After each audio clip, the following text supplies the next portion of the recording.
कहती चंदा मामा मम्मी कहती चंदा मामा, दादी कहती चंदा मामा, हम भी कहते चंदा मामा।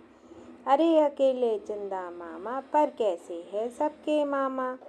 अपनी मम्मी के जो मामा कहलाते हैं अपने नाना, अपने हैं जो राजा मामा, नहीं अजी मम्मी के मामा। किंतु अकेले चंदा मामा कैसे हैं जो सबके मामा। भदक भदक आया कूटे धान, बड़े बिहाने उठकर बूबा जाते हैं मरहान।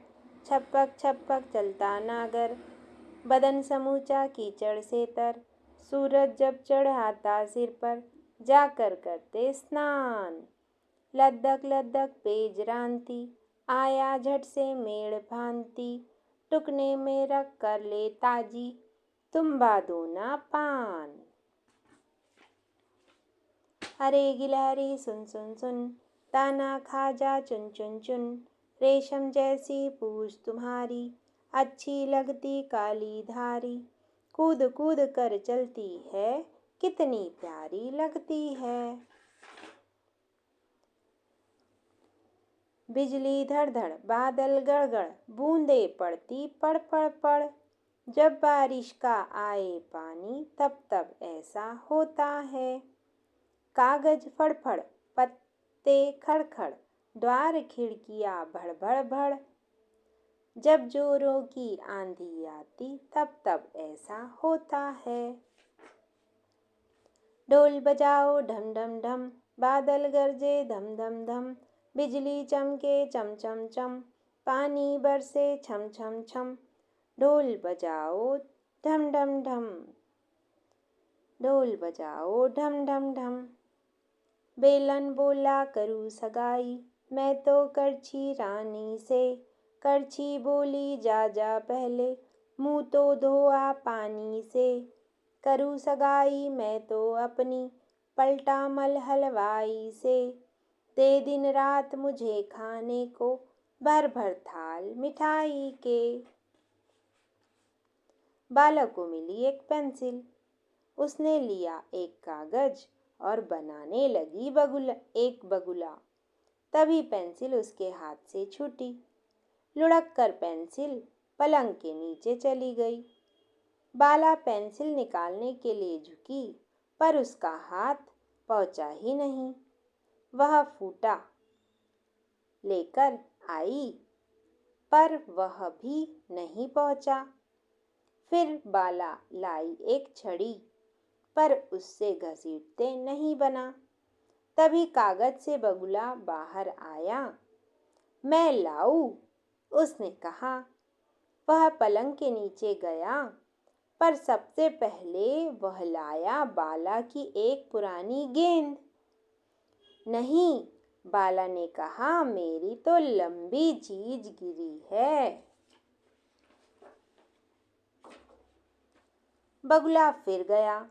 इस बार वह लेकर आया एक बांसुरी। नहीं, बाला ने कहा, मेरी तो लिखने की चीज गिरी है। इस बार बगुला गया तो पेंसिल ही लेकर आया। बाला बहुत खुश हुई। उसने कहा, मैं तुम्हारे लिए क्या कर सकती हूँ।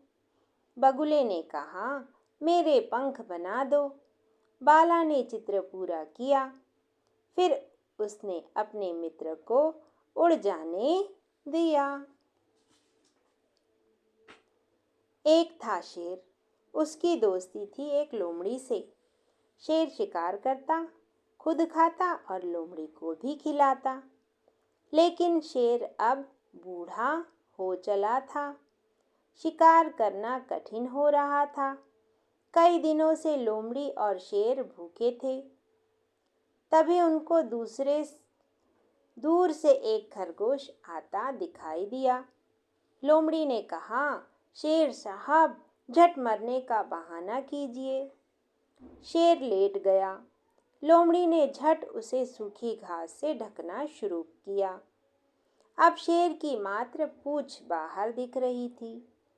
फिर लोमड़ी लगी रोने जोर जोर से। खरगोश ने लोमड़ी से रोने का कारण पूछा। हूँ हूँ, देखते नहीं, मर गए शेर साहब।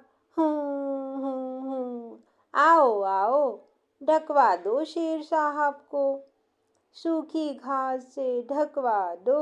हूँ हूँ हूँ। खरगोश रुका।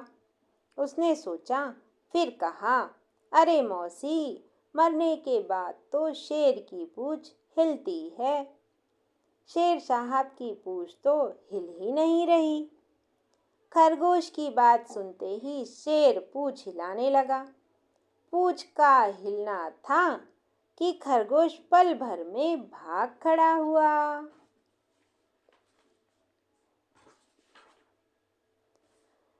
सिंहासन पर लाल टमाटर, पंखा झलते मूली गाजर, दरबारी है गोभी आलू, बैगन शलगम प्याज कचालू, लौकी भिंडी तोरी टिंडे, मटर लोबिया सेम चचिंडे, मेथी पालक मिर्ची परमल, पहरा देते कद्दू कटहल।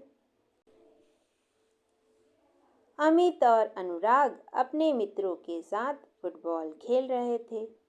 तभी अमित की नज़र अनुराग के दादाजी पर पड़ी। अरे वह देखो, अनुराग के दादाजी हाथ में कुछ ला रहे हैं। दादाजी, यह क्या है? आप इनको किस लिए लाए हैं? ये आम के पौधे हैं। अमित और मैं इनको बगीचे में लगाएंगे और इसके फल खाएंगे। पर दादाजी, इनमें फल तो बहुत समय बाद आएंगे। अपने पिता के लगाए आम के पेड़ों के फल मैं खा रहा हूँ। मेरे लगाए पेड़ों के फल नाती पोते और गांव के लोग खाएंगे। हमें हर काम अपने लिए ही नहीं, कुछ काम दूसरों के लिए भी करना चाहिए। श्रीमद् भगवद गीता से भी हमें यही संदेश मिलता है। आप ठीक कहते हैं दादाजी। आपने जो पेड़ लगाए हैं उनकी देखभाल अब हम भी करेंगे।